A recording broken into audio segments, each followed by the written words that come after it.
Michael Myers, The Shape, is back in action on that fateful night back in 2018 where he killed a bunch of people. Well, he's back to kill more, and it's kind of a mixed bag overall.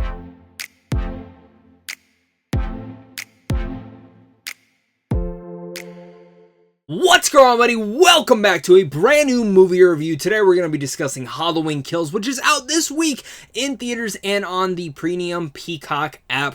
This is about, of course, the nightmare isn't over as the unstoppable killer Michael Myers escapes from Laurie Strode's trap to continue his ritual bloodbath. Injured and taken to the hospital, Laurie fights through the pain as she inspires residents of Haddonfield to rise up against Myers. Taking matters into their own hands, the Strode women and other survivors form a mob to hunt down Michael and end his reign of terror once and for all. But of course, we all know as fans of Michael Myers and horror movies, they've already announced Halloween Ends, so we know this is not the end. It's just that in-between. Think Empire Strikes Back for the Halloween franchise in some way, shape, and form. Now, not saying this is as great as Empire Strikes Back, because that's one of the greatest movies ever made.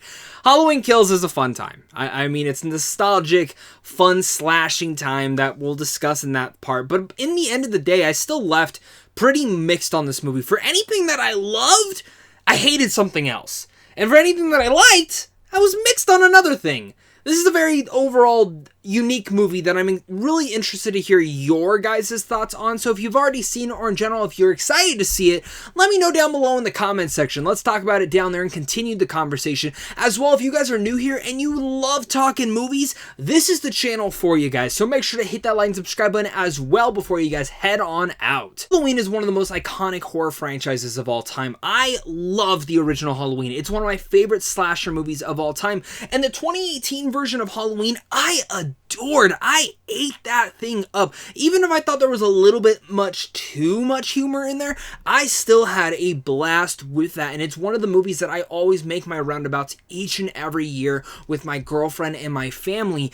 And for me now, going to Halloween Kills, my expectations were pretty damn high. I didn't care what any of the other critics were saying. I could care less about the Rotten Tomatoes score. I was just excited to see Michael Myers F some stuff up and have some fun and get some cool kills and get scared and continue this passage of what the 2018 version of Halloween had started. And even in there, while I have a lot of issues and mixed bag elements of this movie, I do want to start with my pros. And one of the big pros I gotta give the movie is the kills in here. This is probably one of the highest kill counts for almost any slasher movie in particular, but especially a Halloween movie. This movie is brutal. Every kill, every slash, every ounce of blood dropping out of either someone's neck, eyes, arms, legs, whatever you say it, Michael is out to kill. And the name Halloween Kills straight up is there. It is a dark chapter, a darker turn into Haddonfield, and Michael Myers takes no prisoners. He is going off. And you see this in every ounce. You get a little bit of a glimpse of it in the trailer, but they hid a lot of the brutal kills in here that absolutely had my jaw hitting the floor. And my poor mom, my mom wanted to see this movie. She loves Halloween. She loves Michael Myers. So I decided to take her to the press screening. The entire time hearing her reactions was just pure gold, or seeing her jump or react. That was a fun thing. And that adds to it. If you're watching this with some friends, family, whatever, or even a packed crowd, and you get a good audience that's not annoying, thank God my audience wasn't, overall, it's a fun time to hear people reacting and hear people go, oh, ah! And that's the fun aspect of seeing Halloween.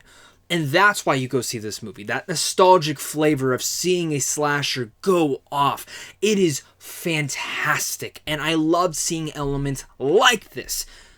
Moving on a little bit further, I also like the performances in here, of course, because, you know, Laurie Strode, Jamie Lee Curtis, she's good in here, but she's not in it that much, and I do want to give a warning to people in there.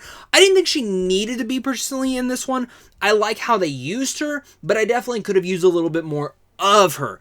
Judy Greer is great as her daughter. Also, Andi, who plays Allyson in here, the daughter of Judy Greer and the granddaughter of Laurie Strode, she's great as well. I loved her in the 2018 version. I thought she was also a great addition in here. The thing with this movie is it's not mostly about the Strode women. It's mostly about the town of Haddonfield and what Laurie has really much risen them up and gotten them going. And when we kind of go and look at one of the bigger stars that's probably the biggest star of this all, that's actually the big main character, is Anthony Michael Hall, who plays Tommy Doyle in here.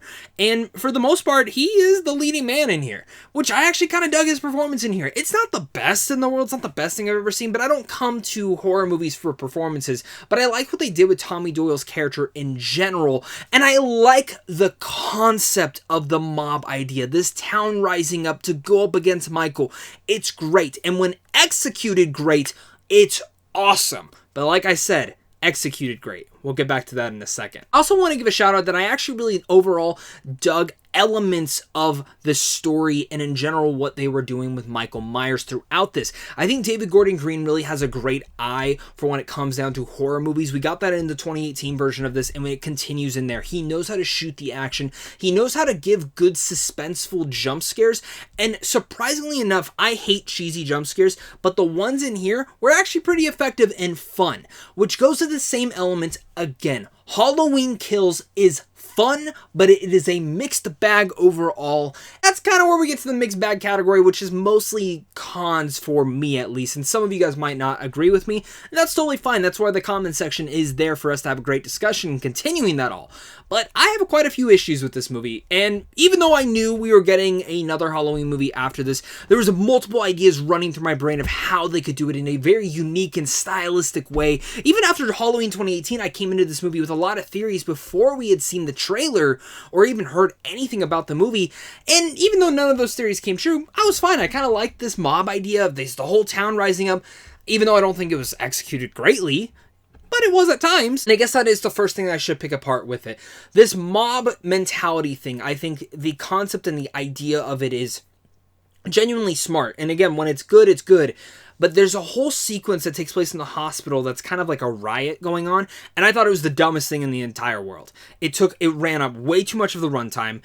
Easily could have been cut out from the movie. I understand why they put it in there, but it kind of made me sick, and it just didn't feel right for a Halloween movie, and it took away from the fun aspect, and I didn't like that whole entire sequence. Again, you take it out, it really changes nothing for the movie or even decisions made for the characters. It just, okay, that happened, let's move on, and where's Michael? Let's go hunt back down Michael.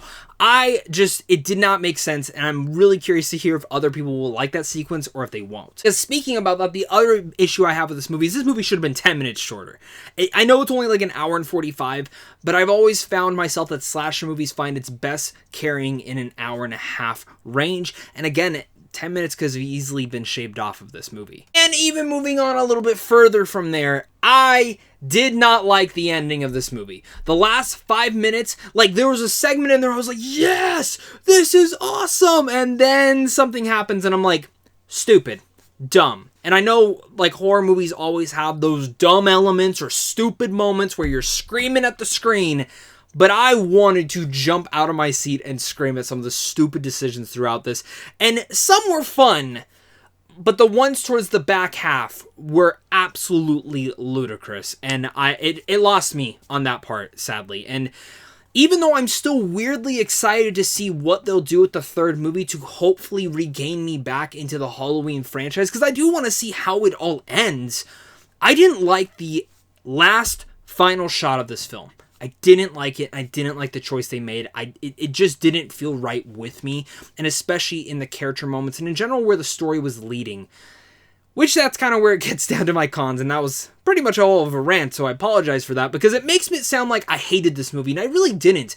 I enjoyed it for what it was, but when it comes down to story decisions, there were story decisions that I did not jive with at all. Again, if you go to this movie, if you go to Halloween Kills for a fun, nostalgic slasher film, I think you're going to like this. You're going to like it for what it is. There's some fun scares. You watch it for friends. You throw popcorn in your face, or you're watching it at Peacock at home. You're having a fun Halloween party. That is fun. And it's not one of the worst Halloween movies by far. Like, this is a very well-made horror movie. and you're gonna have fun with it, but I also think you might leave feeling a little bit let down when it comes down to the story perspective of all of itself. And that's where I felt the weakest elements of this film personally were for me, was especially the ending. I didn't like the last shot. I thought that last decision was dumb, and even following some of the decisions leading up, it just felt out of place and didn't work for me. Again, this is for me. So Halloween Kills, it's a mixed bag. It's a fun one, but it's a mixed bag overall, and I think it should have been better. So with all that said, I'm going to give Halloween Kills a C. I expected a lot more from this. Maybe you counted up to expectations. Maybe you don't. My mom kept sitting there like reaching out like how stupid some people could be and some dumb decisions they could make. And that's what's fun with horror movies, but story decision wise, I really hope Halloween Ends can wrap this up and bring it back around, because it really needs to, especially what 2018 did. I love that version so much. But I can't wait to hear your guys' thoughts down below in the comment section. So leave a comment, hit that like and subscribe button. If you're interested in seeing movies early like this, head on over to Sandwich on Films on how to see films early. And of course, it's a big thing to you and a big thing to my Patreon supporters, because without you, I wouldn't be able to do this. So again, fun mixed bag. Really curious to hear your guys' thoughts. Let's have some fun. And of course, until next time, stay classy.